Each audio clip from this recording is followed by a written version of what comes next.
নমস্কাৰ আজি হৈছে 13 ফেব্ৰুৱাৰী অসমৰ লগতে ভাৰতৰ বিভিন্ন প্ৰান্তৰ পৰা আজি ৰাতিপুৱাৰ কেইবাটাও খবৰ আহি পৰিছে এই মুহূৰ্তত জনাইছো আজিৰ প্ৰথমটো খবৰ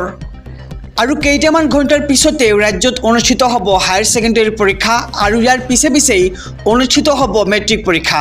আৰু মেট্ৰিক আৰু হায়াৰ সেকেন্ডাৰী পৰীক্ষাক লৈ আহি গ'ল কেইটামান নিৰ্দেশনা আৰু শিক্ষাৰ্থীৰ লগতে জনসাধাৰণে মানি চলিব লাগিব 10টাকৈ নিয়ম আৰু কি এই নিয়ম আমি সবিশেষ জনাই যাম এছপি অসম মিডিয়াৰ সমুদৰ্শকক মেট্ৰিক আৰু হায়াৰ সেকেন্ডাৰী পৰীক্ষাৰ বাবে আহি গ'ল নিৰ্দেশনা পৰীক্ষা হলৰ 100 মিটাৰ দূৰত্বলৈ প্ৰৱেশ নিষেধ সাধাৰণ নাগৰিকৰ ভাৰতীয় নাগৰিক সুৰক্ষা সংহিতাৰ 163 নং অনুচ্ছেদৰ অধীনত নিৰ্দেশনা জাৰি কৰা হৈছে পৰীক্ষাৰ্থী বা শিক্ষানুষ্ঠানৰ ব্যক্তিৰ বাহিৰে কোনো লোকে কৰিব নোৱাৰিব প্ৰৱেশ পৰীক্ষা হলৰ 100 মিটাৰ দূৰত্বলৈ জুম বান্ধি থাকিব নোৱাৰিব কোনো লোক অনুমতি অবিহনে কোনো লোকে প্ৰৱেশ কৰিব নোৱাৰিব পৰীক্ষা হলৰ বাউণ্ডেৰীত আৰু ছাত্ৰ-ছাত্ৰীয়ে পৰীক্ষা হললৈ নিব নোৱাৰিব কোনো ধৰণৰ অনুমোদন নথকা সামগ্ৰী নিব নোৱাৰিব মোবাইল ফোনৰ লগতে স্মাৰ্ট ঘড়ী লগতে কেলকুলেটৰ ইলেক্ট্ৰনিক সামগ্ৰী বা যিকোনো ধৰণৰ সন্দেহযুক্ত সামগ্ৰী নিব নোৱাৰিব পৰীক্ষাৰ্থীয়ে পৰীক্ষা হলৰ বাহিৰত অনুমতি অবিহনে কোনেও কৰিব নোৱাৰিব পাৰ্কিং আনকি পৰীক্ষা হলৰ 100 মিটাৰ দূৰত্বলৈ কোনেও ৰখাই থব নোৱাৰিব গাড়ী আহিছো পৰৱৰ্তী খবৰৰ মাজলৈ লাখ লাখ মহিলাৰ বাবে ডাঙৰ খবৰ শীঘ্ৰে আত্মসহায়ক গোটৰ মহিলাই লাভ কৰিব চৰকাৰৰ বিশেষ উপহাৰ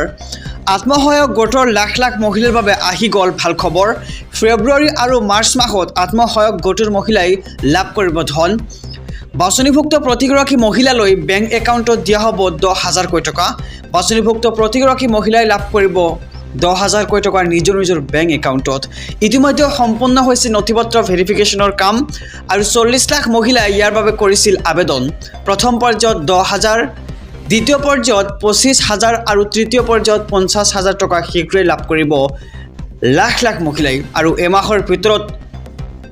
সাৰ্ভে সম্পূৰ্ণ হোৱাৰ পিছতে লাভ কৰিব এই ধন আৰু ভাল কাম কৰিলে পুনৰ বৃদ্ধি পাব ধনৰ পৰিমাণ প্ৰথমে লাখপতি আৰু তাৰ পিছতেই মহালাখপতি হ'বলৈ মহিলাসকলক পৰামৰ্শ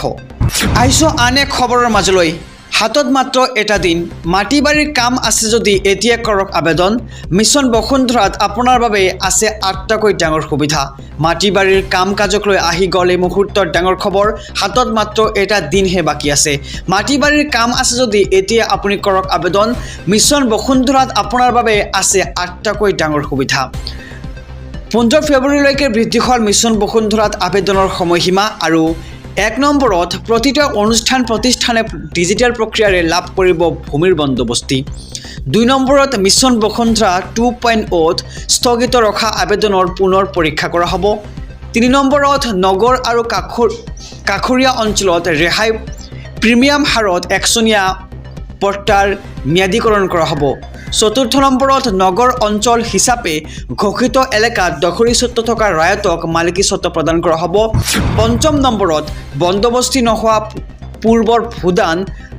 গ্ৰামদান ভূমিৰ বন্দোবস্ত প্ৰদান কৰা হ'ব 6 নম্বৰত প্ৰসাৰিত ৰূপত ভূমিৰ শ্ৰেণী পৰিৱৰ্তন কৰা হ'ব 7 নম্বৰত চাহ অনুদান গ্ৰান্ট ভূমিৰ পট্টাৰ শ্ৰেণী পৰিৱৰ্তন ক্ৰমে পট্টা বিতৰণ কৰা হ'ব 8 নম্বৰত স্বামিত্ব আঁচনিৰ অধীনত জৰীপ নোহোৱা অনা জৰীপ গাঁৱৰ ভূমিৰ বন্দোবস্ত কৰা হ'ব আৰু 3টা প্ৰজন্মৰ নিয়মত 10টাকৈ জাতি জনগোষ্ঠীৰ বৃহৎ সকাহ প্ৰদান কৰা হ'ব মিছন বসুন্ধৰা 3.0 আবেদনৰ বাবে নালাগে 3 প্ৰজন্মৰ নথি আহোম কোচ ৰাজবংশী মৰাণ মটক চুতীয়া অনুসূচিত জাতি জনজাতি চাহ জনগোষ্ঠী আদিবাসী আৰু গোৰ্খাৰ বাবে এই সুবিধা প্ৰদান কৰা হৈছে আৰু আপুনি শীঘ্ৰে কৰক আবেদন নিষ্পত্তি হ'লে আপুনি লাভ কৰিব ভূমিৰ পট্টা এই মুহূৰ্তত জনাইছো আজিৰ 3য় নম্বৰ খবৰটো আধাৰ কাৰ্ড আপডেট নকৰিলে কৰিব নোৱাৰিব ধনৰ লেনদেন আধাৰ কাৰ্ড আপডেট নকৰিলে আপুনি কৰিব নোৱাৰিব ধনৰ লেনদেন নাপাব চৰকাৰী আঁচনিৰ কোনো সুবিধা নিষ্ক্ৰিয় হৈ যাব পাৰে ক্ৰেডিট আৰু ডেবিট কাৰ্ড এই মুহূৰ্তৰ খবৰ আমি জনাই যাম এছবি অসম মিডিয়াৰ সমুদৰ্শকক আধাৰ আপডেট নকৰিলে অনলাইন যোগে ধনৰ লেনদেন কৰিব নোৱাৰিব আপুনি ফেব্ৰুৱাৰী মাহৰ ভিতৰত আধাৰ কাৰ্ডৰ গৰাকীয়ে কৰিব লাগিব বিশেষ কাম 10 বছৰ পুৰণি আধাৰ কাৰ্ড আপডেট কৰিব লাগিব আধাৰ কাৰ্ডৰ গৰাকীয়ে আৰু আধাৰ কাৰ্ডৰ গৰাকীলৈ UIDAI নতুন নিৰ্দেশনা আধাৰ কাৰ্ড আপডেট নকৰি ভৰিবলগীয়া হ'ব পাৰে আপুনি জৰিমনা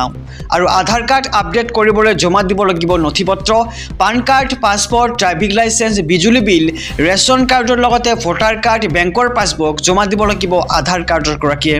আৰু আধাৰ কাৰ্ড আপডেট কৰিবলৈ লগ ইন কৰক UIDAIৰ অফিচিয়েল ৱেবছাইটত